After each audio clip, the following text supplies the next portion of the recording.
Hello guys, চলে এসেছি আবার তোমাদের সাথে একটা নতুন রেসিপি নিয়ে, যেটা হচ্ছে ভাত বানানো। হ্যাঁ, বুঝতেই পারছি তোমরা সবাই জানো ভাত কীরমভাবে রান্না করে, কিন্তু এই ভাত রেসিপিটার মধ্যে থেকে তোমাদেরকে আমি একটা ছোট্ট টিপস দেবো, যেই টিপসটা কিন্তু ফলো করলে অবশ্যই তোমরা হাতে নাতে রেজাল্ট দেখতে পাবে। ভাত তৈরি করার সময় সেই ভাতের মধ্যে যদি সামান্য একটু রিফাইন্ড অয়েল মিশিয়ে দেওয়া হয়, তাহলে দেখবে ভাতটা কিন্তু বেশ ঝরঝরে থাকে, একটার সাথে একটা লেগেও যায় না।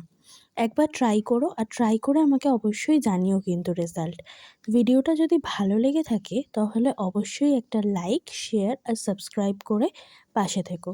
আর অবশ্যই জানিও কিন্তু আমাকে যে আল্টিমেট রেজাল্টটা কেমন হয়েছিল। দেখো, ভাত সুন্দর করে ফুটে গেছে, এবার যতটুকু বাকি ছিল সেটা ভাপেই হয়ে যাবে। Thanks for watching.